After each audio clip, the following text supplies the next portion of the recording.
I think what was interesting, the reason that I got into Elvis is really kind of funny because I was never really a big fan of his. My older relatives were. My cousins and my godmother actually went to see him in Las Vegas when all the little old ladies were filling the audiences in Las Vegas for him in the 70s. But the thing that it struck me, I guess, a few months ago, I don't know why I was thinking about Elvis, but I started making some associations. I'm thinking Elvis the King, and at that time, I was really getting into the astral bodies and the archetypes of mythology that transmit to us, and we end up living the myths and being the myths. They are in us. And I started applying that to Elvis. I'm thinking, well, Elvis the King, that's really interesting because Elvis is buried in what I would consider a mausoleum, which is Graceland, where people go like to pay homage to him. Some people go every year. It's like an annual ritual. They make this pilgrimage to Graceland in Memphis, Tennessee. Memphis also being the name of an Egyptian city where there are tombs to the pharaohs, who were also kings. Like, oh my God, we have the king in Memphis and these tombs. And I looked at Graceland, some interior shots of Graceland. It looked like the Pyramid of Thebes, one of the tombs of Thebes, this long hall with gilt gold and very ornate and red, scarlet red decorations. Like, oh my, you can't tell the difference. This is like a temple, and people make annual pilgrimages to it because Elvis has such a cult of, that's another thing, a cult of fans even to this day, largely Southerners, people in the South. Of course, now older people, because Elvis is dead now almost 50 years, and yet people still, you see a picture of Elvis with no name, you know it's Elvis. You basically would know, okay, he's called the king of rock and roll. So that drew me into examining more of the symbolism about his life. And boy, I was firing on all cylinders when I started to do that between the astral bodies and even not so much the typical zodiac astrology that I often talk about, just the astral bodies, the asteroids, the minor planets, the gematria of the names and places, the numbers in his life. And actually, I started really getting this clear connection between some of the tarot cards, which the major arcana, the 22 trajectories of life that everybody goes through, and hit on three of those that were so representative of Elvis's life, even though he was only 42 when he died. And it all really spoke to me. And I thought there's such deep symbolism in this to examine. And so that's what we're talking about today. And I guess the thing about him being a king that always struck me, a symbolic king, but still, is that Elvis was never really a great musician. He played the guitar, he strummed the guitar, but he really wasn't a guitarist, he wasn't a virtuoso. He had a beautiful singing voice, he was a great singer. But he did not write songs. As most of our great musicians today, they do it all. They play really good guitar or drums, they write beautiful songs. He was just one dimension of that, yet he becomes the king not because of all those talents, but because above all, he was an innovator and a stylist. He brought to the stage a manner of performing, shaking his hips and jumping around and shouting. And it brought crowds to a frenzy that they had really not seen before with that genre of music. And it was a wide open blackboard. It was a brand new genre of music, rock and roll. People didn't know what that was before the mid 50s. They called it bebop. And so Elvis really stylized the whole nature of the rock performance. And I thought brought it to ritual status, which it is now. I think rock concerts are huge assemblages where rituals are performed. The performer is the shaman who brings the catharsis of emotions from the audience, brings the audience to fever pitch. And everybody's either carrying a cell phone with the flashlight on, or we used to bring lighters before then, and they're wearing the t-shirts with the artist or the band on it, or they're wearing the hairstyle of the band. It becomes like a cult thing, and it started with Elvis. And so I was really, when I saw that, I Elvis became like my daily companion in my mind, to understand that kind of trajectory with somebody who, like I said, was a great singer, but not the complete performer like you have rock stars today. And when I looked at a lot of his numbers, it was like everything started clicking. I was like, oh, yeah, this makes total sense that he would be the king. And so I guess the first thing I noticed is he is born on, no, he had a bloodline even before he was born. I think he was always destined to be what he became I because just, he, sorry, BB, sure. pause you, and just to say that I did a panel show on Elvis, on a different show with Ev Nigel from Aeon Bites, who also interestingly wrote a book on Elvis. Now he treats it differently, but for me, who's more of like looks things as through the lens, as I like to call it, like plus ultra, like magic is real. So like let's look and see if we can recognize things within it. I personally think that exactly what you're saying, like he was definitely a magician, definitely a magi, definitely believed it. Now, they do have French Huguenot ancestry, which is really interesting because this is something that Mormons, another very magical American religion, also value greatly because the French Huguenot were, some of them at least, the ones that they sort of trace their lineage back to. They maintained a tradition of putting seals of Solomon or pentacles of Solomon inside of their family Bibles. Hmm. So these kind of like French Huguenot Martionists, I guess they were, when they came to the New World, a lot of them are the ancestors of those who became Mormons. So he has this, what I'm just saying, he's not a Mormon, but he has this ancestry that they value heavily. And he also has like the Appalachian kind of red bone, uh, Right. a multiracial kind of heritage, which Mhm. also Mormonism does say is like important. It's more important to like merge the bloodlines as you're about to get into. So I just wanted to point out that I have Right. on that show. And then also I did an episode on American Pop Ralph Bakshi, the film with Eric or Organized Me. And so him and I discussed kind of the same idea of like the king performing a magical ritual. Now, it is, I don't know how much you're going to get into this, but Lisa Marie definitely was part of the kind of process theology of the Right. 60s. They were Right. even married in a place that is significant to process, I believe in Louisiana, maybe even New Orleans. And as well, they were married in 1967, which is when process codified. So, and she later became a Scientologist. I just am saying it's an Right. interesting kind of idea that if he was like a magi, he would need a wife, you could say, that was equal or maybe greater even in her kind of metaphysical knowledge. Right. Yeah, no, I'm glad you're bringing that up. I think probably what I may be bringing up may sound, compared to what you've been referring to, maybe a little more elementary, which is actually the way I pretty much boil things down. But the fact that you mentioned 1967 fits into this really well.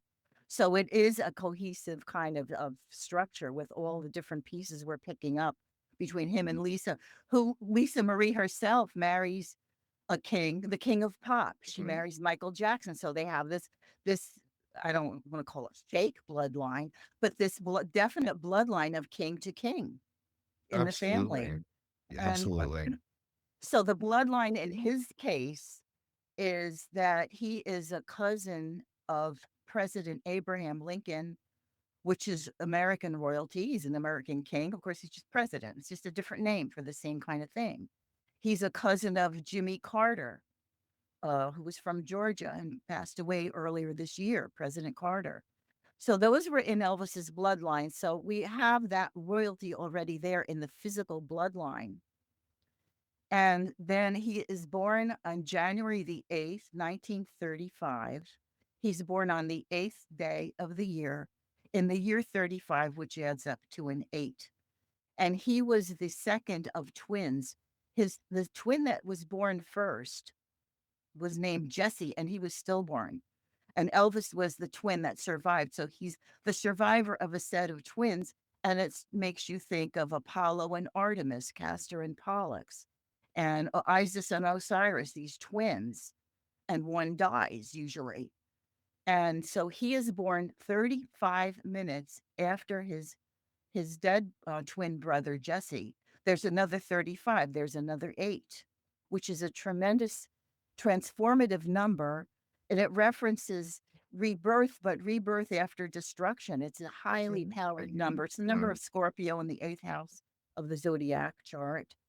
And Elvis dies in August, the 8th month of the year, on August the 16th, which is 8 plus 8.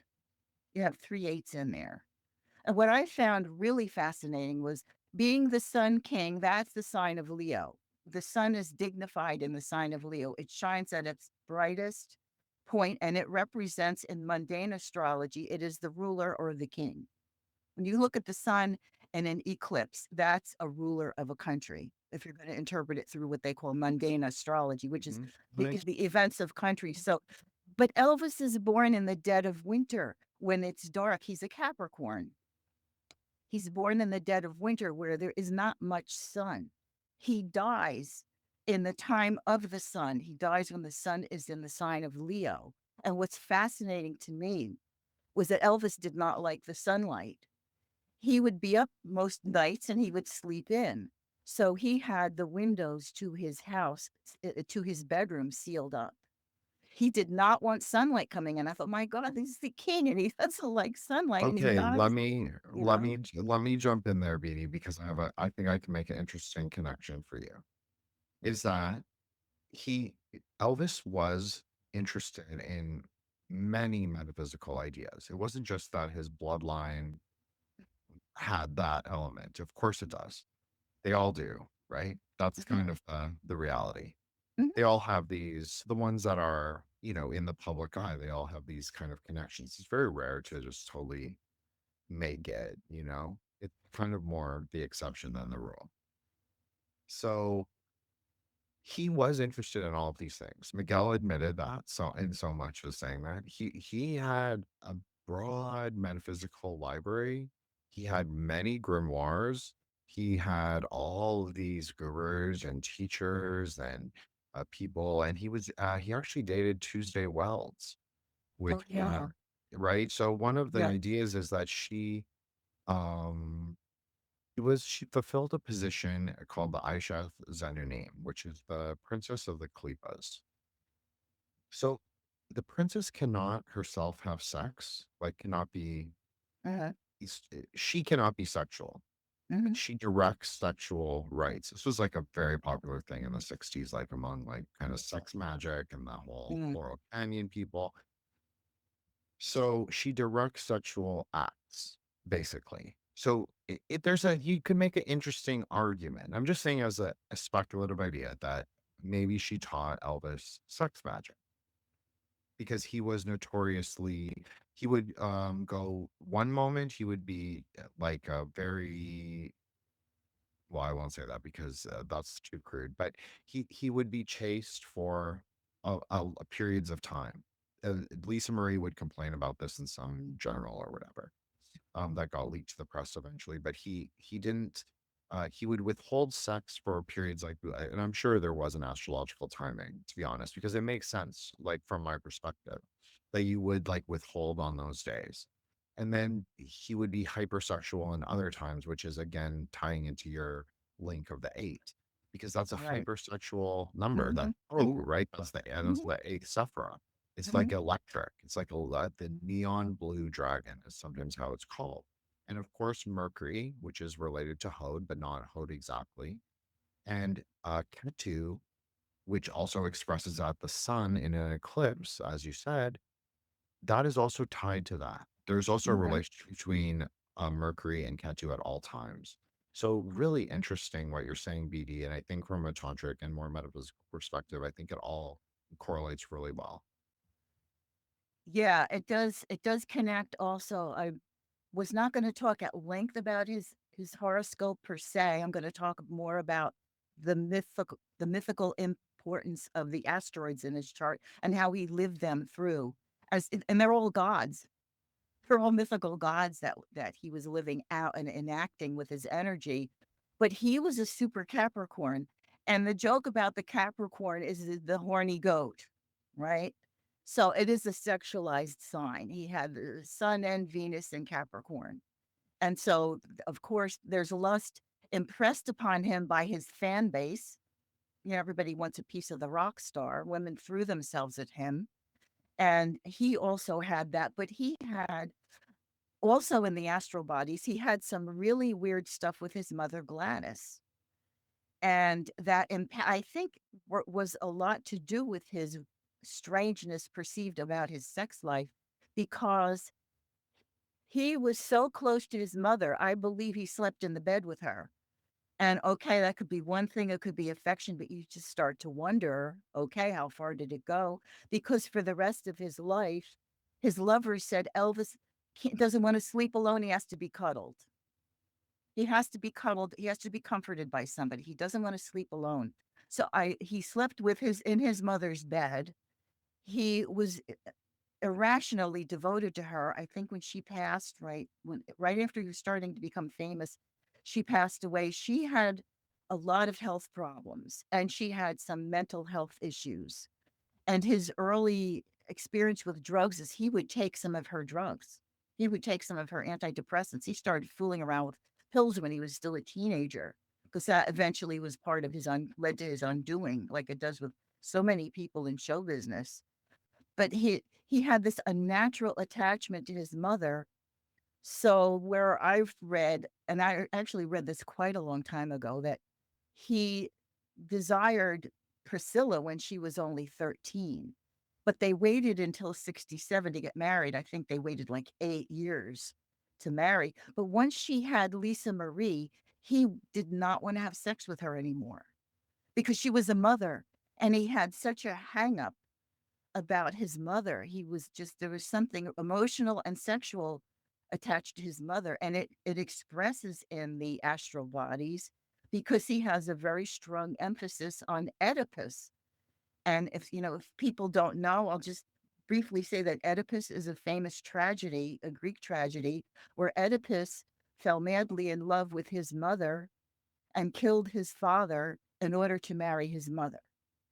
And Oedipus complex actually in gematria turns out to we get back to 67. Oedipus complex is 67. Elvis Presley is 67. Elvis is 67. We get all these 67s in the gematria that you mentioned before. Um, I think I left some out here. But he had this attachment to his mother, and that may have played into why his sex life might have been altered in some way. Now, I have no question that he did sex magic. I have no doubt about that. Okay, I'm glad to hear you say that because Yeah, I no, was I like, I'm don't, but gonna it's sound just so far off on this, but no, it makes sense when you know the story. It really does. Maybe I didn't articulate it well, but CBD no, agrees with me. So there you go. no. Well, don't use me as a yardstick for too much of this stuff. But anyway, um, yeah, King. Here we go. I was looking for the 67s to turn up. Elvis is 67. King 67. Elvis Presley 67. And we get Pharaoh, which is the Egyptian king, 67, and we get Oedipus complex is actually I was wrong, it's 66. Along with Oedipus, Gladys Presley, 66. Um, Orpheus, we're going to talk about Orpheus because he is the poster boy for the life of Orpheus, as are many of the top rock musicians of our generation. We have Elvis has a strong Orpheus effect. Jim Morrison had that, or the Lizard King, and he was a magician on stage and off. And Kurt Cobain, Orpheus. So many people's charts I've looked at had Orpheus. They're all musicians. And Orpheus, I was really starting to talk about Elvis's early life, but I will jump to Orpheus because it's become relevant right now. Orpheus was the god of music, and he played the lyre, which is an enchantment of all its own. The tones of the lyre would put people into like a trance and charm them. and the lyre is the early prototype of the guitar. So all these rock guys have the strong Orpheus. Orpheus was very handsome.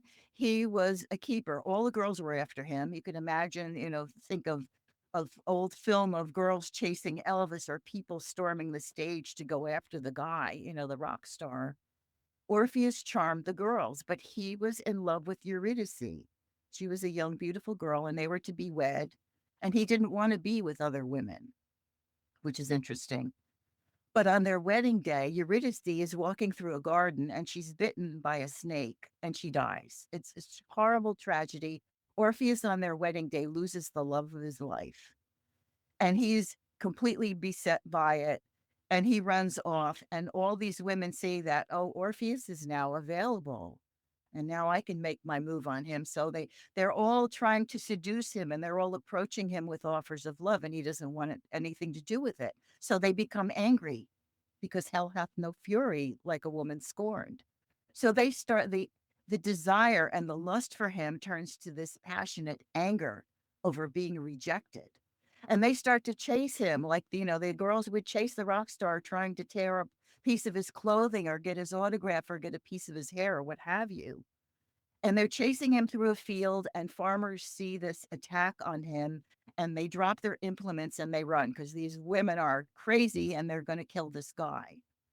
So they come upon Orpheus and they grab the farming tools and they just kick him to death. They beat him to death.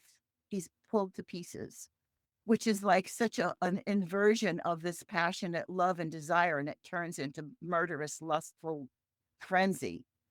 And so that's the end of Orpheus, but he is reunited with Eurydice in the afterlife because it does have to happen. It's so horrible. At some point, it has to have a happy ending, which they don't always.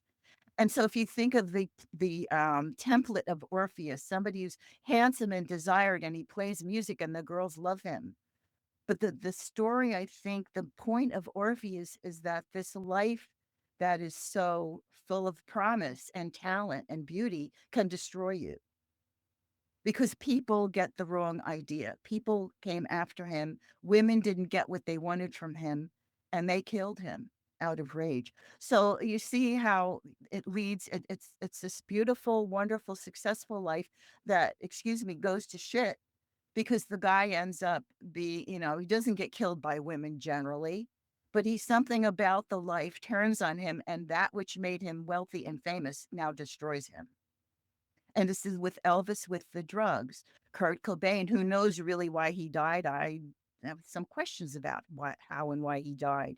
Jim Morrison, same thing. Could have been drugs, could have been a heart attack. I don't really know. But the Orpheus is such a template for this kind of life. And it's so strong in Elvis's chart, and all the big major gods also are, because he was such a figurehead for the beginning of rock and roll. We have um, good heavens, we've got Apollo. We've got Aten, which is the first god that they wanted to make out of a monotheistic god, Egyptian Aten. And there's God. Osiris is in there. We've got Amor and Eros, which is pretty self explanatory, the desired, the sexual, the lustful, the lusted after, and the lusted. And Adonis, okay, a beautiful man, a handsome man, and prominently also both Bacchus and Dionysus, who were the same. But of course, Bacchus is Roman and Dionysus was Greek, god of wine and debauchery and associated with substances like mind altering drugs. And it's interesting when you see that interplay of drugs always get in there because it ends up being an essential part of their lives, especially in Elvis's case. And towards the end of his life, when he was declining and eating horribly, getting obese, and supposedly doing heroin, that's where all that came in. It's the same idea of the beauty and the majesty of this God, and then it goes to shit. It's sort of like you cannot be a mortal king and not die. Well, that's really interesting, BD, because as you said, he starts off in well, eight's his magic number. Well, one of them. Right. 13 obviously being another one, which is also Mhm, very prominent and important. mhm, Number two, 8, because 13 is really 4, the 1 and the 3. right. So there is something really interesting about this because the path of light in Kabbalah is from Hod to Tiferet. So that's one path it can take. And that becomes the beast or the, as you're saying, like the worldly king. So, Mhm, as you're saying, the worldly king, by his nature, is a samsaric being or a mortal, quote unquote. So he mhm, must die. He's not the world. He's not the right, lord of the three worlds. He's simply, the mhm, lord of the material realm. So really, it makes complete sense. Is like you can only travel so far, and this is something that I said on that roundtable as well. Is that sometimes with magicians, they do not transition from the mercurial prince. This is something that mhm, I know from my own experience because I like to play that role as well. But they, it's hard for to transition if you're used to that. If you're, let's say, you're good at that software in particular. If you're right, used to that, you're going to constantly want to draw from that same cool potential. But you eventually grow out of that. So the idea is that the mercurial prince will actually eventually come to a kind of apotheosis that could be at Tiferet, so mid-level, or it could be higher in Dath, or it could be at Keller. It depends on your cosmology, right? Or your whatever tree you're right, using. right, right. So the idea is if you come into apotheosis at Tiferet, at least from Hod to Tiferet, the apotheosis is incomplete because you have had no trial and tribulation. You, the path of light has only taken like two turns to get there, so it Mhm, didn't really have to. It wasn't like it didn't have to pass through fire or be tested and tried. So it's kind of it's both the magician's favorite Sephira and it's also the hardest to clear. Now the thing about 13 is it relates to Jupiter or Hesed usually. mhm, This is interesting because the spark of Hod is really a spark, that's how it's often described, is considered to be the heart of Hesed, of loving kindness. So really it's actually telling you that's kind of telling you where you should aim if you're starting it. We're just hypothetically imagining you're a silver surfer. That's a metaphor I've been liking lately on Twitter. Is you're a silver surfer and you are traveling through the paths. You're surfing from Hode to Ferret, okay? But right, but you're really aiming for Jupiter or Hesed because that is really where the spark takes fullness or takes like expansion into the universe, into the higher universe. So I personally think that he was trying to do this, but maybe his cosmology was incomplete because that is a big part of it for a lot of those guys from the 60s and 70s is that they didn't really love classical methods of magic. Like they didn't love this kind of way I'm talking about the tree. They kind of were like, oh, this is for old people. Like it's not for us. We're kind of new, innovative. We're gonna do like, Laurel Canyon sex magic. Like that's what mhm, they were in, mhm, right? So mhm, the interesting thing is like there's a whole generation BD of people, as we were talking about pre-recording, that are returning to the Casey material, like my age and younger. And there's a whole generation of magicians BD. Like it really is like incredible that are returning to these kinds of like traditional ideas because it's a way to map the modern systems. right, Why I say that is just because it's like if you want to look at it in that way, where magic is like on a progressive trajectory of like understanding, the 60s and the 70s in some ways were kind of a desert wasteland. Not because it wasn't necessarily a generative time, I'm sure it was, but the kinds of ideas that were floating were in and of themselves very limited. So it makes sense that he never was able to like truly, I guess, transcend his own ego, because that is often something that you see a lot with magicians at Tiferet. They really get stuck there. They get stuck in their own ego. And if they had gone the path of Hesed or loving kindness, then they wouldn't. They would able to actually be able to kind of clear that klipa. Anyways, I'm sorry, I didn't mean to digress. I was thinking of all those things when you were speaking, and I guess it has to come out some way. Oh, no, that's fine. I think that's a really good point that you made, and, yeah, I think that the this is great because it does lead me into the furthering the discussion about Elvis. We're talking about him as the king of sorts, but the other templates that I see here was coming up to the stage of life where he's just becoming prominent, and he's not the king right away, but there's 3 distinct. I keep thinking of the tarot, okay? I'll just connect to it that way. The king, okay, we have the Yeah, sun. please. Tarot is always a great Yeah. opinion deck, and I'm not good at it, I so you I please love the do. tarot. I love the Okay. tarot. I collect tarot cards. Shout out Matt Murray. He's like my, I call him my teasing, my say you're my right hand for Friday night Oscar Mass. So shout out Matt Murray. He loves when I do it in the podcast. Thank you. Oh, good, good, good for that. But with the tarot, okay, look at the sun, the king. We already talked about his aversion to sun and that he dies in the month when the sun is most potent. Okay. The other one, though, when he gets into the early levels, the mid 1950s, where he's becoming really bursting off the charts, is that phase to me is the fool. He went through, I know we all go through the 22 arcana, but what I'm seeing in my sort of condensed version of Elvis, which is really not an extended study by any means, it's just looking for significant hallmarks and posters sort of development. I see the sun, I see the fool, and I see the devil. And where we come to the fool is an Elvis starts upon the scene. All right, he grows up and he's in this family, I believe, quite dysfunctional with his mother, abnormally attached to his mother, and he's got the Orpheus vibe all over the place.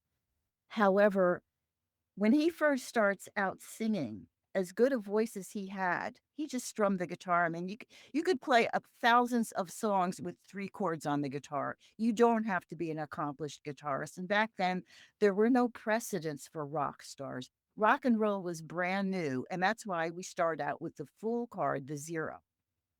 The guy's naive, not sure where he's going, he's innocent, he's wide open to experience, but he just might be heading over a cliff if he's not careful. And that was Elvis.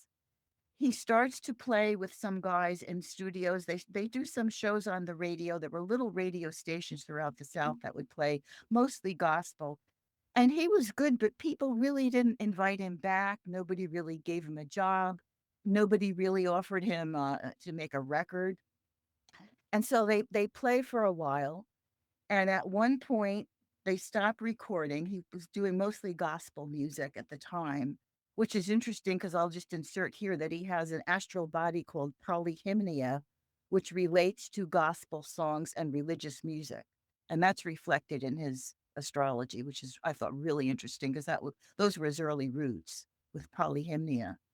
Anyway, he's in a studio and he's tired and they're fooling around with the guys and he just lets it rip. He starts shouting out a song and banging the guitar and like jumping around the studio. And the producer's like, wow, this guy's got something. It wasn't the delivery of the gospel music he was singing. Elvis just let something rip that was sheer emotional, gut level, visceral sound. And the producer liked it. And that was where he started. And ironically, of course, the king is signed by Sam Phillips, who owned Sun Records.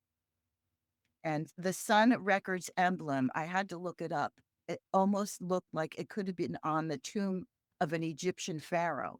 It's this elongated sun on a horizon with black lines of rays shooting out. And I thought, my God, if that doesn't look Egyptian, I don't know what does. It's the Sun Records. That was on the label of Sun Records. So I thought, okay, the king signs with Sun Records. There's another lead in. But when Elvis goes to perform, they finally get him on to sing at some carnival or something. He goes on stage and he's a nervous wreck and he can't stop his legs from shaking. That was when he started the hip swiveling that he became so famous for. It wasn't intentional. It was almost accidental. It was like my legs were shaking so bad, I didn't know if I was gonna be able to perform, so I just started moving swinging my hips around so people wouldn't know how bad my legs were shaking. And I thought that was funny because the swivel was so emblematic of him. And he has Sagittarius rising, which rules the hips. So what he is presenting to the world, that was the package he was presenting to the world. He was literally swiveling his hips, ruled by Sagittarius. I thought that here we go. We keep following these, finding these, little posts along the way of templates in his life and archetypes in his life. So then he really becomes the fool because there were no precedents for what do you pay a rock performer and how much does the manager get? I mean, guys got ripped off royally, to make a bad pun. They got ripped off royally back then because there was no precedent for licensing an image or copywriting of songs. They didn't get that. Not with rock and roll. So it opened up this whole avenue of grifters to come in and start to take over management, guys that knew a little bit about promoting, like Colonel Tom Parker, who came along and saw Elvis and signed him, and he was his manager for the rest of his life, pretty much. And that was ironic because Colonel Tom Parker was a con man and a grifter. So here's Elvis is now the fool, and he's naive and he knows nothing. He's working with a blank slate. And So Tom Parker, sorry, BD. I just that's want to okay. say the fool archetype is so useful because that Mm-hmm. is so useful for the magician. Because Mm-hmm. often the fool can also be, no pun on this show, but it can also be the path of the saint, which is actually nets off to Yesod. So that actually takes place much lower on the tree than the fool's path, which is from on a tether. But you can consider it as when you look at the tarot, and this is why they people use tarot and Kabbalah together because they make sense together, is that the fool is stepping out into the abyss. Well, Mm-hmm. Hokmah is supernal or above the abyss. So the fool must then fall down onto the saint's path. Mm-hmm. That 17th star card, the falling star. Mm-hmm. So that's the problem with the fool is that you don't always get to choose where you end up because you don't really know your will at that point. You've kind of given it up. So it's a little bit more random. It's not so much, modern magicians focus very much on what is your will. Buddhism focuses on why is your will or why do you think your will is what it is, or is it desire? So both of those, I would say, offer a critique to his, again, formulation. But and I agree with you. It also makes you susceptible because every archetype you play makes you weak in some areas and strong in others. Mm-hmm. And people often forget this. And this, so one of the weaknesses of both the fool and the saint, relating them again, is that you attract grifters. Mm-hmm. That's 100% true. So anyways, I'm sorry. I just want to like Oh that's no, an no. interesting point, and I thought it draws in tarot, and we can talk about it a little bit because it's really the only tarot and Kabbalah that I'm really and I feel comfortable discussing. Yeah. So thank you, Beauty. No, sure. It is a good point and a salient point. And the thing with Colonel Tom Parker is there's so much about him that he was everything Elvis was lacking. He had the know-how. He was shrewd. He also ripped Elvis off something fierce. I mean, he was getting at least 25% of the take. Now you don't have managers now, they're getting close to 25% of the take. He was just robbing him blind, and he was managing other performers as well at the time. How did he get this expertise? Well, he came from the Netherlands. It wasn't Colonel Tom Parker. He had a Dutch name that I don't want to butcher, so I won't even try. He came over here as a teenager looking to make a fortune. And somehow, I don't know if he got deported, what happened. He got sent back home, but he came back again as an illegal. He was an illegal alien, changes his name, and signs up into the armed forces to try to establish a legitimized identity. So he serves in the armed forces for, I think he does a couple of years, the minimum requirement. When he gets out, he starts working at carnivals. Now, carnies have such a reputation in the business. It's basically so shady because you don't know who they are. They move from place to place. They could be intelligence. They could be subversives. They could be criminals that are constantly escaping the long arm of the law. You have this mix of people in the carnival atmosphere that is so shady in some respects. And he becomes that, but that's where he gets his business acumen. He learns how to promote. He learns what draws the crowds. He learns how to be an effective promoter of entertainment. So then he re-enlists. I don't know why, but he re-enlists in the army, but he goes AWOL. So he becomes a deserter. So he's been a criminal, I believe, in the Netherlands, and he's been a criminal here. And I don't know what other shady things he was doing, but he was not just managing Elvis. He was with some performers getting up to 50% of take, which is absolutely unheard of, would never happen now.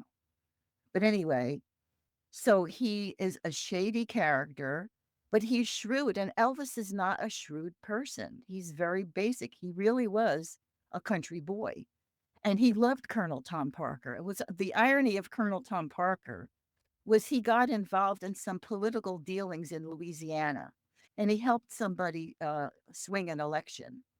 So the Louisiana State Police that were involved with this gave the honorary title of colonel to this shady guy with a dubious reputation. He becomes a colonel, and the name stuck with him. He always used it.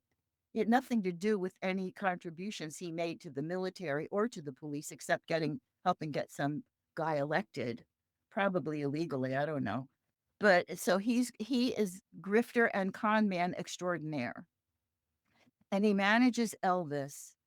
And Elvis was really under his thumb, I think, up to the point where um, he thought Elvis should legitimize himself by going into the army. Nowadays, you would not have that. They would get a deferment. They just wouldn't even dream of signing up if they had such a brilliant career ahead. Because by the late 1950s, I think Elvis had already brought in some tens of millions of dollars. Which think of how much money that is now. $25 million in 1956 or 57. Would that be $250 million now and upwards? So they were cashing in, but he had Elvis sign up for the army, but of course not to go into battle. We weren't at war then. It was 1958. So he goes over to Germany for 2 years. And what I understood from my research was that that he was glad that Elvis was out of his way for a while, because Elvis was starting to get restless, and he didn't want that. They don't want their money makers to start, look thinking the grass is greener somewhere else. So he effectively stamped down Elvis's ambitions or desires for change by keeping him in the army, and that pretty much killed Elvis as we knew him in the 50s. He was never the same, because when he comes back in 1960, Colonel Tom Parker immediately enrolls him as he wants him to be a movie star, because in those days they could not realize what you make now in concerts and going on the road. It was not lucrative the way it is now. You didn't even have the effects that you have now. You don't have the smoke and the fire and the fireworks and all the stage, the dancing and the ritual activities that take place during a concert now. Okay, so let me jump in here, VD, because you said the key word for me is ritual implements, like ritual technologies, as they Mhm, call, mhm, and many other people call them as well. But on this show, we call them ritual technologies. I think is a good descriptor. mhm, So really, that's what it is. That's how people should think of it. It's ritual technologies. mhm, And yes, it can be mundane. It can just be like, yeah, this looks really cool. This looks fucking like Kino, as I like to say mhm, on Twitter. But that just means that it has a Kabbalistic or like a Sephirotic. It's beautiful. There's something splendorous about it. mhm, It's metaphysically potent, but it doesn't even have to be metaphysically potent. You don't have to put that in. But a clever magician, I don't know if Elvis was a clever magician, but a clever magician would use those things, whether he planned them or not. So what I'm saying is like if you're doing invocation of the elements, like this is way beyond me in terms of ritual magic knowledge. Like I have zero and I don't pretend to, but I understand what they're talking about. I get it from like a tantric perspective, like what there's a certain order you would follow, there's a certain methodology you would follow, and you would have sort of representational artifacts like fire. Fire is a great one because fire is the first element, it's the primordial sort of, but it's also the water is also primordial, and it also depends on what kind of Kabbalah you prefer. But they even say which one they like better. So that's also really interesting. But you can use what I'm saying is you can use it, and it doesn't really matter the ordering or I mean, it matters, but in a way you can transcend it by it just appearing and you being in the moment. So that's something that I think a lot of performers actually, it is kind of a ritual theurgy. Maybe they're doing it more of a spell, or maybe there's something dynamic and dialectical about the performer audience relationship. And that can easily be understood in a metaphysical term. Mhm. Well, and then I connect it back to, again, going back to the myths of look at what goes on in a at a concert is people become enthralled, and it becomes sort of an emotional catharsis, an expression of freedom, if you will, or enjoyment, or even sexual um, pleasure. Just feeling so good being among masses of people and drinking in the energy.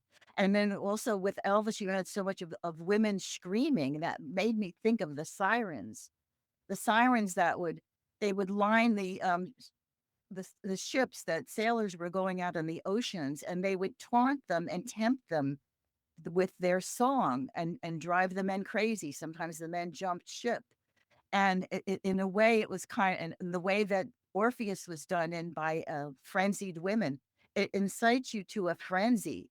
And that's what they were seeing about these early concerts with Elvis. These girls were going out of their minds. It's like, what an explosion of energy if we could just do something with this energy, which they very cleverly know how to do now.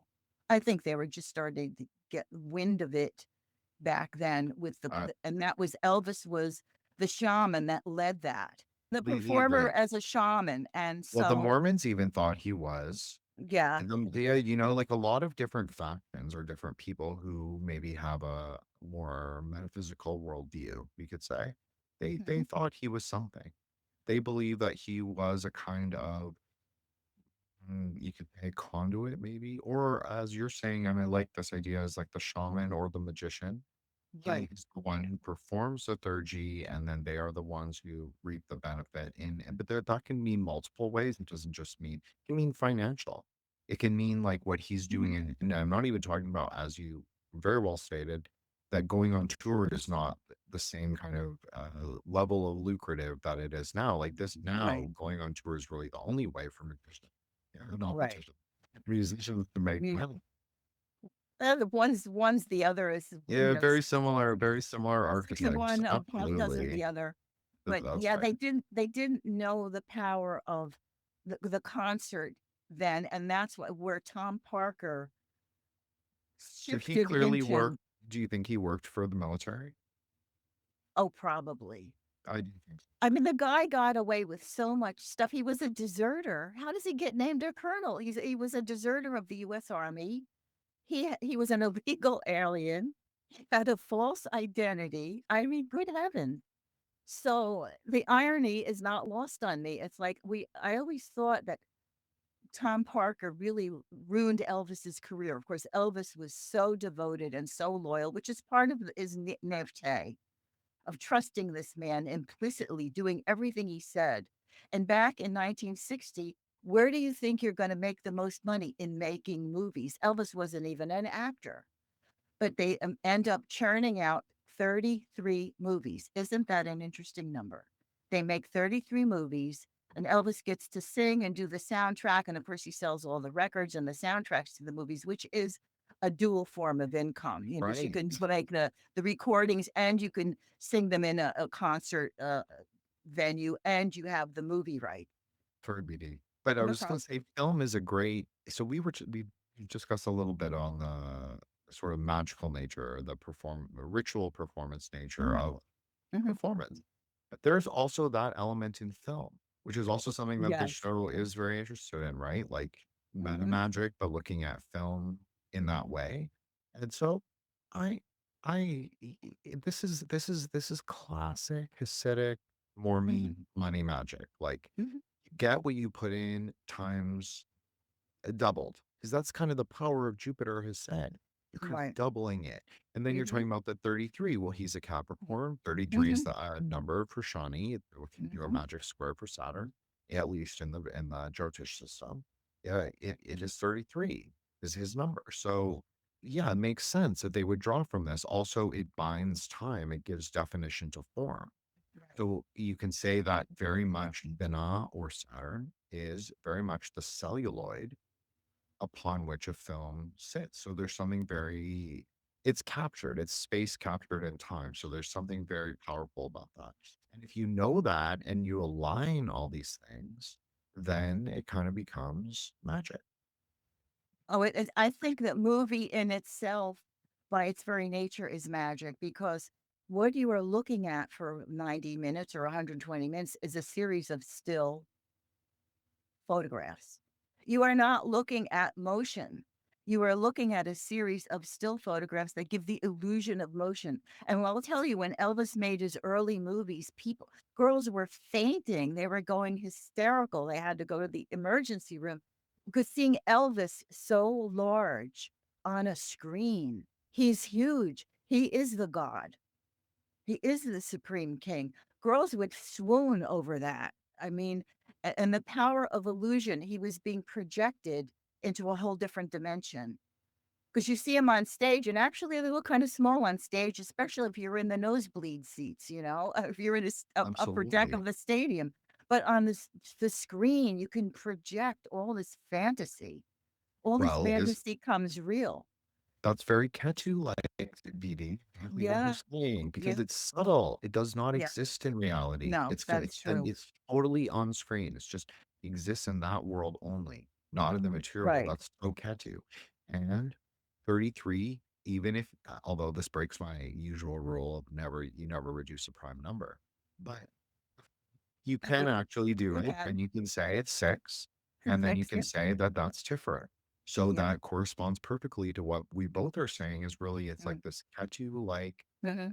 the illusion of the High King, but he's not brought into form. He does not exist like that in the real world. And in fact, Elvis's life is kind of weird and a little Mhm. sleazy. And he never becomes full in his manifestation of who he could be. He kind of he's a perpetual child who never quite reaches Right. to be the king. So that's a really interesting thing about the archetype. And you see a lot of other famous occultists also sort of failing to, aim a little higher because it does become about money magic. It does become about how do I retain my celebrity instead of Mhm. the higher principles. So that's a trap that's presented for you. And so that's one of the problems with doing it as a performer is because it's so reliant on the audience's love and devotion. Right. And speaking of that, another irony about this somewhat failed king in some respects, when he was first starting out and right before the army stuff where he came back from the army and all of a sudden he's being made into a movie star, they were looking at where are we going to present him? And one of the suggestions was, well, Las Vegas was starting to grow with casinos and venues for entertainment in the 1950s was growing on the map. They said, we can't do Las Vegas. All the middle-aged people and older people will be scandalized. They won't want to see this guy acting sexual on the stage and dancing around and shaking his hips. So they didn't send him to Las Vegas, which ironically, fast forward 20 years to the 70s, that's where he made his mark playing to little old ladies like my godmother who to Las Vegas to see Elvis, and that was his main attraction. He was a fixture in Las Vegas for the years leading up to his death. And the irony of in the beginning, oh, he's too sexual, it's too scandalous, and then boom, he is the mainline feature for the little old ladies that came to see his show. It's such an irony to a lot of his life that way.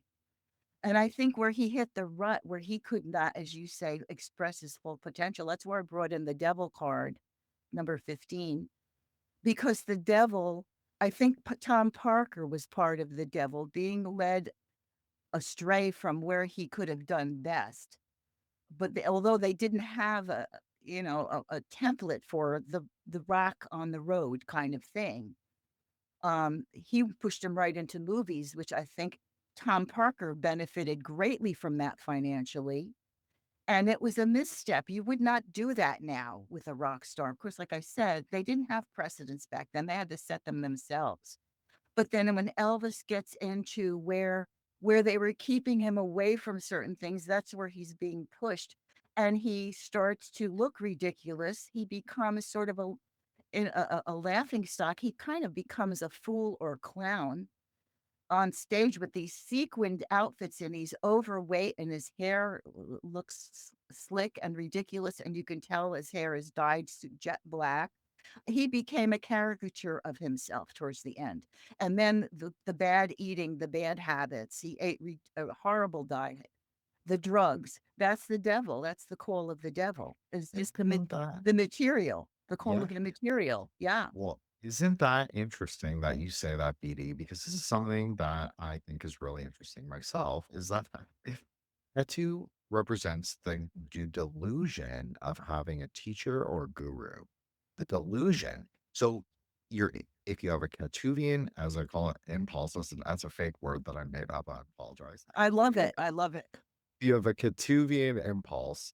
Your impulse is to give away everything that you own. It's to say, "Oh, I don't need anything that's material in this life. I can just go live in the woods and, I don't know, speak to the birds or whatever." Like you're Saint Francis of Assisi.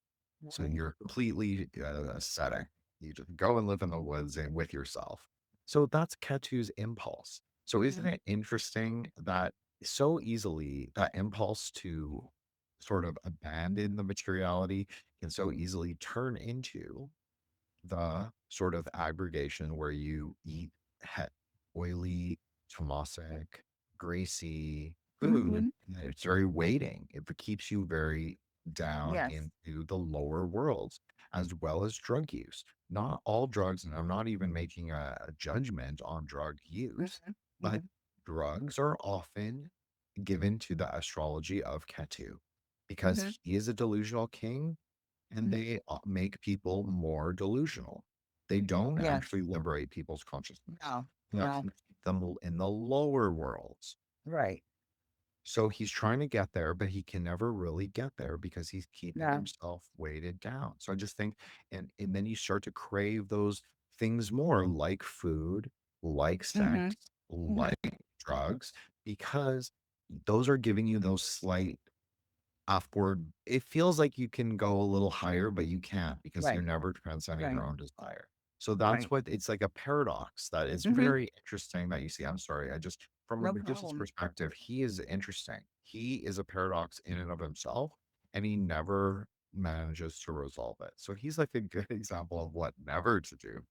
Oh, exactly. It's yeah, it's sad, but I know in the later years of his life in the '70s, he was kind of like a joke. It's like, well, you're going to play for audiences of older people that you wouldn't dare play for 20 years previous. What is that saying about the state of your career?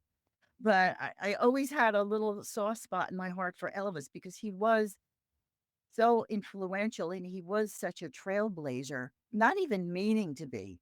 I don't think he ever really intended to be. But like I said, all these markings along the way of destiny and of fate all intermingled through all the numbers and the astral bodies and events in his life. And when you're talking about paradox, it was one thing that really jumped out at me about Elvis, which may seem a little off track, but you'll stop me if I get too crazy. With him being called the king of rock and roll. When you think of rock and roll, I started thinking of what does rock really mean? Now, when you rock, you're going back and forth. It's a rocking motion. You go from one to the other. There's only two things going on. There's like a certain duality. You're going back and forth and back and forth and back and forth. But a rock is also a stationary object. And I really started thinking, what rock and roll, what does rock really mean that he was the king of rock? Because I guess being a writer, I love words. I love to really examine words from every perspective and see What is their real intention? What is the vibration behind them? And so the king of rock, if you think about rock, it goes back to very, very ancient beliefs that the rock was the dwelling place of a god. Mhm. And you have all these sayings like, the Lord is my rock, or upon this, the famous one by Christ, upon this rock I will build my church. And he was talking about St. Peter, but Pietro, San Pietro, it means rock. Pietro Mhm. means rock. Mhm. And when you look at, I've been doing a lot of looking into ley lines and all the energies behind ley lines, all these special hallowed places in the world, years and years ago in pagan religions, the rock placement was very crucial to the energy imparted to the place. If it was going to be a church, a place of worship, or something special, the rock had to be placed. And they would even find rocks under churches, which took over from the pagan practices and made it their own, but they left the pagan rocks there and built the church on it, which isn't that kind of a nasty thing to do, but I digress. Anyway, with the rock is made of minerals, and that was thought to be the sustenance of the beginning of life. Life sprang from the minerals. So I'm thinking rock and roll, it's a whole new approach to life, to music, to being. Absolutely. Well, And there's the thing, Story BD. Let me just say no this one problem. quick thing is Sure. that I had a great episode, the first Sochki episode. So I have 3 episodes with Sochki, but the first one I ever did, um, I used his favorite Kabbalistic number. I forgot what exactly I numbered the episode even. I apologize to Sochki, but we talked about a really interesting Kabbalistic idea, which comes from Isaiah, which is the rock of Jah is in Hashem. So this also refers to the exact idea of what you're talking about. In this case, Hmm. specifically, it's talking about how the moon, in fact, is so axial or pivotal to our direct understanding and perhaps acknowledgement of God that exists. So this is obviously a more Jewish example. I'm not Jewish. Sochki is Hasidic, so it makes sense for my metaphor. But no, I think it's a really profound idea of the rock and why. And and even with Elvis, like I think he even had magical rocks, if I'm not mistaken. I think this is even sort of discussed. And I think he definitely, and like more, Mormons love magic rocks, and like all Christians love magic rocks. And so there clearly is some kind of primordial idea that transcends system, transcends like practices, where not just crystals or like gemstones, like very much like what people like now, but rocks. There are some that seem to perhaps be imbued with magical energy. And there's also an idea that, like you're saying, like the sort of mountain king or the Yaksha king, the sort of like god, can be also imbued in stone. So this is Right. a very ancient idea. This is old even in Buddhism. It is old in the Central Asian religions. This is idea of the mountain king or the mountain grandfather. This is probably this is even older than like what people quote unquote call shamanism. Like it's older than that. Like it's kind of transcends our typical, we'll say normie BD. We'll go a little alternative history on the show and say, um, this is more of an alternative history view, but I really think this mountain grandfather cult and like sometimes the grandmothers included, and it's still practiced in some places in Asia, in Korea, China, and Japan. But it's primordial. It seems very old, and this idea that he dwells within it or under the mountain, Hmm. that also speaks to me and says there's something profound. There's a kind of underlying wisdom there. I think it is incredibly ancient because you even can go back to like Mithras, which is way, I don't even know how many thousands of years that goes, but Mithras with the god of light, and we're talking about light and sun, sun king, and all that. But Mithras was supposedly born of rock. And even Edgar Casey said that the early peoples here came from the earth, they came from the structures in the earth, which I think.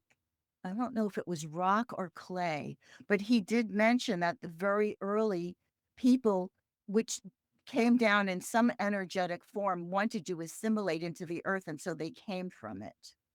I don't know how to explain that any better. I think I'd have to look up the reading.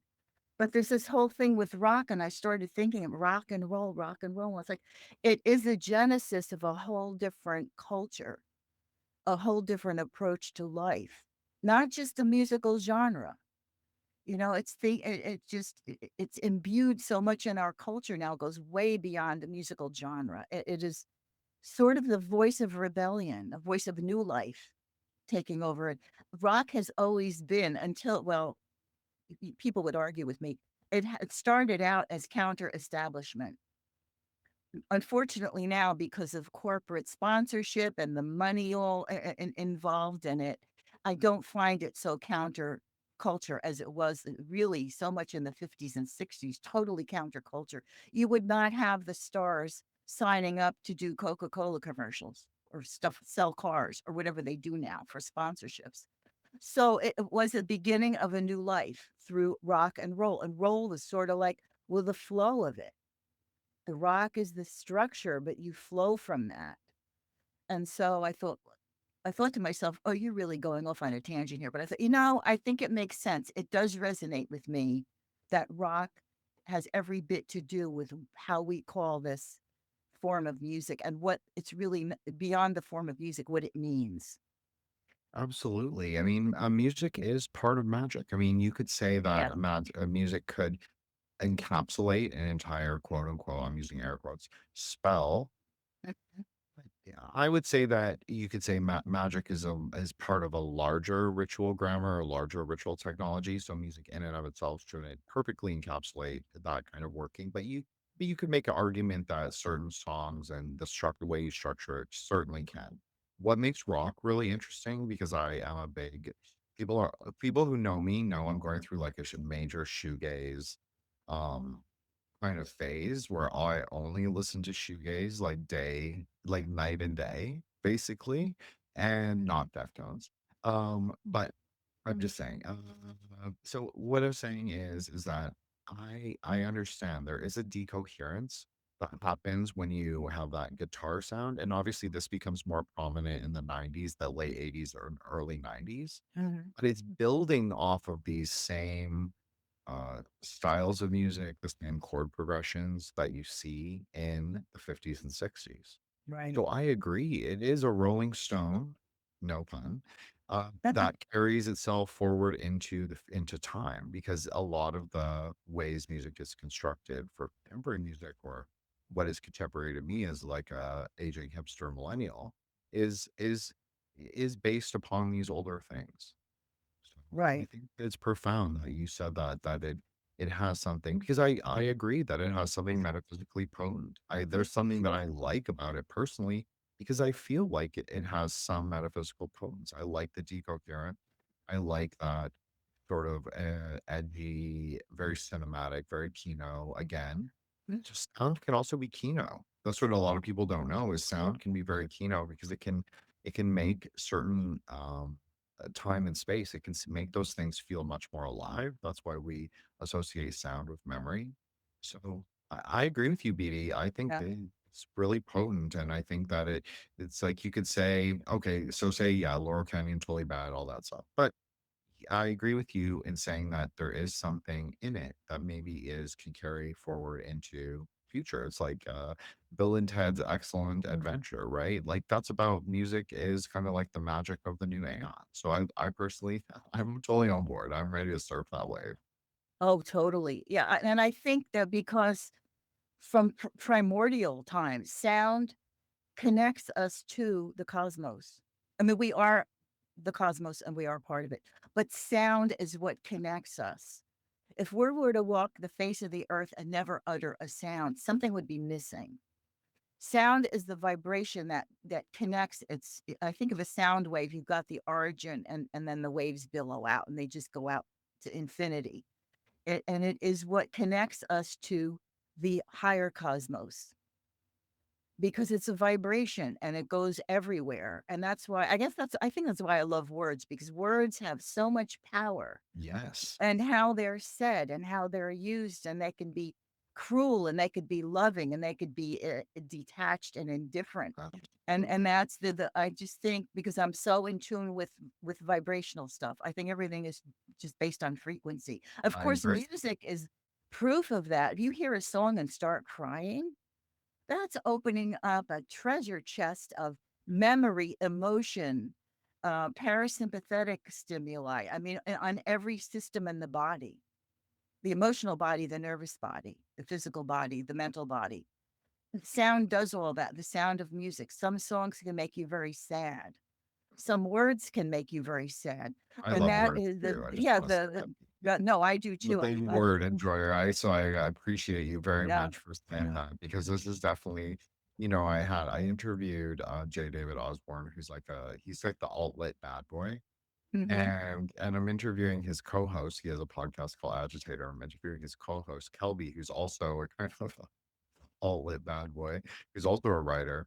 And I think I mean I'll say for what his episode name is, I called it Ars Notorious. So I saw that. Yeah, I saw that. yeah, so it's funny because I made a play off of the obviously the Solomon, the Keys of Solomon. There's a whole section in it called the Ars Notoria, which Mhm. means just basically the art of seal making and writing. But it's Right. not seal making like people think. It's not Hmm. about the different ingredients, it's about the words. It's about Hmm. how they interplay in the gematria, in the geometry, in the circle, in the like how they interplay with sound and meaning and the names of what you call things because Right. primordial names are how you well, at least in ceremonial magic in terms of the medieval stuff, which I am more familiar with, that's how you address any spirit. So it Right. becomes a fundamental importance, the words. They're sort of our magical technology before we had any other technology. And so you can see the importance of like how much communication technologies and like obviously shout out Marshall McLuhan and my friend Joseph Reed. And we're doing I don't know if it'll be a series, but I hope it will. Mhm. But we're doing an episode on McLuhan. I'd like to turn it into a series, but shout out to him because honestly, it's brought it back into my orbit, sort of my like intellectual framework of like media studies and like our sort of outer projection, you could say our mercurial nature, to speak into the world and to be heard Mhm. has obviously been a foundational sort of a framework, I think, for all of humanity, but then also to carry forward the meaning. So the logos. Mhm. So, and I think this is a lot about what meta magic is about. It's about tracing the path of the logos, tracing the path of the meaning. And I think again, like with Elvis, like you can look for the dragon, the lightning, or whatever you want to call it, like the chase the polarities. But if you can't just grasp for them. You kind of have to just find it. And I think the problem, and you brought this up right at the beginning, is that he didn't write his own words. So you actually lose metaphysical potency Mhm. by singing someone else's words because they're actually not of yourself or your own. I don't know. I think that's metaphysically significant. Yeah, and I think, I would even go a step further. I have always felt that words are magic if used. I try when, like, for example, when I write, I like to think of some of it as word magic. There are certain parts in when you're writing, you wanna bring forth a certain effect. For example, the first paragraph of your book, you don't want the person to read it and shut the book. You want them to look at it. You wanna have a hook there. You wanna create a magical response, like, "I like this. I wanna read this story." So, I believe strongly in word magic, and I think what you're saying about singing, he didn't write his own work, and it's funny because there's always been this distinction in music, like, who's a singer and who's a vocalist, if you think about it. A singer lends his own interpretation to the words he's singing. Like Frank Sinatra was a great singer. But if you get backup singers in a band who are just doing the verses or the whatever, the licks or certain phrases repeated as background singing in a song. That is vocal. They're not, they're just repeating words. A singer is interpreting. So Elvis didn't write, but I think I would venture to say that he did interpret because he did sing beautifully, emotionally. And what's ironic is his best singing, I think, was his gospel music, which is what he started out with. The Well, it's music of religion and God, you know? of course, Yeah. BD, because that would be the truest word if you want to say it like that. So if Yes. he's the Prince of Right. Mode or the Mm-hmm. Mercurial Prince, we'll say double eights or Mm-hmm. at least one eight. She's letting the light or the word, because those are sometimes the same thing, not always. Mm-hmm. In this case, we'll say it is the same thing. He's letting the word flow through him, just like they do in Pentecostal as he was raised religion. There's something very Mm-hmm. magical, very Kabbalistic. I know that they'll hate me for saying that, but it's true. I'm telling you, they're letting the word flow through them. That's a Kabbalistic, like endpoint, like a goal that you Right. might want, a desirable outcome. So Yes. and he's perfectly positioned for that.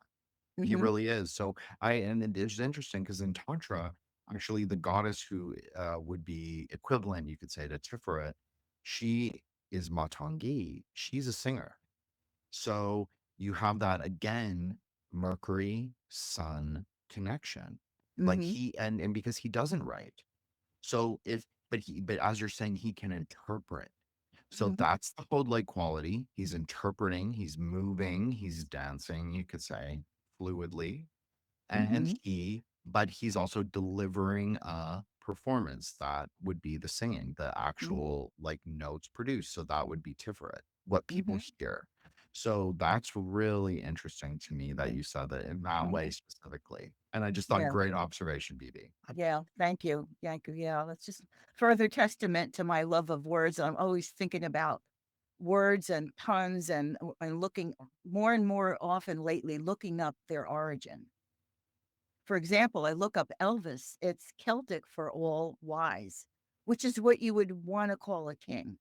You would hope that your king was all wise, which Elvis kind of fell on that. But even as you say that, it made me realize that, working with all these mythical archetypes and all these gods like Apollo and Orpheus, they do crash and burn at the end because don't forget the gods of Olympus, the main gods, you could be a god, you could be a king on earth, you could be a successful mortal, but they're never going to let you get to their level. So something's going to go wrong. You're going to OD, you're going to have an accident, you're going to, something bad's going to happen, you're going to lose all your money, or what have you. The mortal gods are given so much, and it's so much for them to handle, and you can see why they fail. It's almost like the gods are saying, "That we would just let you go this far, and then we're the gods. Can't go that. You can't be like us. You're never going to be like us. You're immortal." And I think that that's the message I get so often with my studies of the astral bodies and the myths behind them. Is this constant reminder: remember who you really are, and that is easier said than done. Because once you get all this fame and glory and women are throwing themselves at you and people want to make money off of you, how do you not have that affect you like the devil, the ego, Of the devil course. ego? Of That's course. what happens. It's the same morality play over and over because as the Bible tells us, there's nothing new under the sun. Nothing. This stuff You're goes not on discarding the and fire. gone and gone. Exactly. You're keeping to the prince, like, he's going up, he's reaching apotheosis, okay, fine, but he doesn't let it go. He's like, "I'm still a child, I'm still the king, I'm Mhm. still the performer." The thing is he would be more of a king, it would be more Christ-like if he was like, "I'm actually not the king." If you go to Tiferet and you're like, "I'm actually not the king," that Right. would pretty much clear Ketu, and Yeah. you'd be able to go further on your journey. But Right. that's where everybody gets mistaken because they get, Yeah. "Oh, I am the king because I have all this worldly money, power, fame, women," and they think, "Oh, this is it." But there's actually a lot more. But it's the trap, right? Like that is the It's the class. catch-2. It's the catch-2. It's He the act. he loves his ego. He loves Yes. himself so much. He They cannot let identify go. Yeah, they identify thinking they became that, when really it's just a suit of clothes you wore for many years. Time to bring it to the dry cleaner 100%. and wear No, that's something perfect. else. Yeah, exactly, exactly. Just let the husk go. Exactly, I know. So, but it's just so it's so amazing to just keep finding this over again, and yet I'm always astounded. I never get tired of it. I never get tired of learning the same, seeing how the same trajectory ends up, because after all, this is someone's life. This is somebody's story, and that's what drives me is words and the stories that you make from them. You weave a story out of a pattern of words. And I'm never tired of hearing somebody's story. I don't care who they are. I don't care if they are mop floors in a fast food place. I mean, people have stories, and they have templates to those stories, which is what the myths told us. Ancient mythology, which is really not very ancient. That's a trap in itself. It's current and contemporary at the Well, same that time. exactly, exactly. So that's something interesting that you and I discussed pre-recording is like the Mhm. cyclical nature of Casey's work and like the things he warned about happening from the past. They're Mhm. always relevant. The problem is that people tend to treat prophecy as millenarian, meaning that the world is constantly on the precipice of quote unquote apocalypse. Yeah. The true way to, in my opinion, this is obviously Jen, but the way I would treat prophecy is like it's always applicable and you can always sort of discern something of the past from it. But it's important to not apply it one to the world we live in now because that means it's fixed and we always have free will to change, Mhm. you know, Yeah. what experiences we live out and how we choose to react to them. That's how I sort of try Right. and bring it, but I don't know how keen keeping with Casey's work that is. But I agree. I think that it's important to be very flexible when treating prophecy because there are a lot of millenarians, BD.